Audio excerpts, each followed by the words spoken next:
What's going on in Ukraine? Russian invasion in Ukraine. Prior to the invasion of Ukraine by Russia, the United States was actively engaged in the public announcement of the developments related to the Russia-Ukraine crisis. It was well aware of Russia's plan to invade Ukraine and even when it would happen.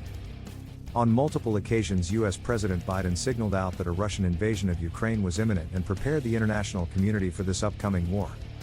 Remarkably, it did not take any major precautionary measures to deter the invasion of an expansionistic nuclear power on the borders of its ally Europe, other than threatening with sanctions.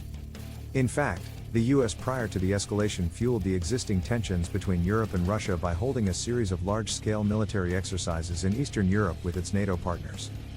In 2019, the US Army announced that its Defender Europe exercise was to be the largest test deployment of US forces to Europe in a quarter century. Was it not for COVID, the exercise would have involved 20,000 US service personnel who were to move from bases in North America to locations across Europe, including Poland, the Baltics, some Nordic nations and Germany. The following year, 9,000 troops were deployed to Europe. So, it seems like the US was not only willing to prevent the upcoming invasion but even fostered it by provoking Russia in Eastern Europa with Ukraine.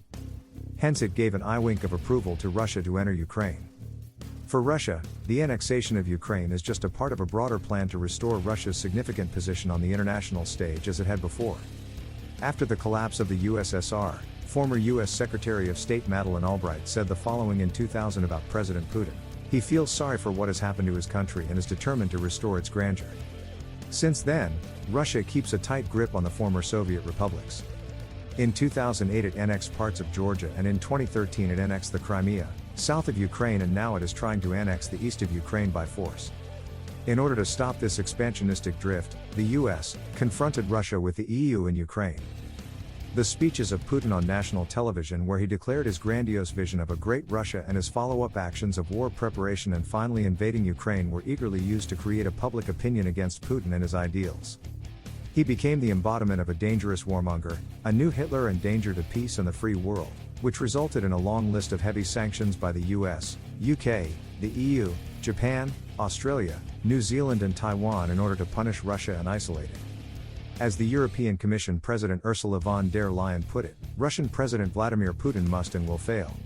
These sanctions may not have a direct effect in the near future, but it will definitely have an effect on Russia in the long run and weaken its position. Exactly the position the US wants Russia to be in. On the other hand, the US also made use of this crisis on Europe's eastern border to pressure the EU to bring it back to the American sphere of influence. Since the Trump administration and its defeat in Afghanistan, the EU has lost its confidence in the US and begun to sail its own course. The US wants to reverse this development by creating a problem for Europe which it can't handle it by its own. This inability to act against the recent Russian threat is exactly what we witnessed in the EU. The EU is divided and does not have a strong military striking power. As the German former defense minister A. Kramp-Karrenbauer said, "I'm so angry with ourselves, because we have failed historically. After Georgia, Crimea, and Donbas, we have not prepared anything that could really deter Putin. We have forgotten the lesson from Schmidt and Kohl that negotiations always take precedence, but at the same time you have to be so strong militarily that non-negotiation cannot be an option for the other side." So, the EU was once again reminded of its weakness and still needs US's military power and influence. Making use of the weakened situation of Europe, Biden even interfered in the domestic issues of Europe. For example, he rushed to impose sanctions on the Nord Stream 2 gas pipeline, which the US strongly opposed since the beginning but was not able to stop. Now it was. So, it seems that the US is benefiting from the war in Ukraine. Ukraine is being used and abandoned by NATO and the EU, and in the best case scenario, it will have to cede its eastern regions to Russia. Russia will probably manage to annex the eastern part of Ukraine up to Crimea and install a pro-Russian regime.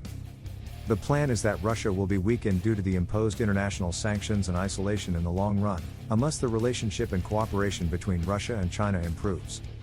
And the impotence of the EU once again throws it back into the lap of its big brother USA.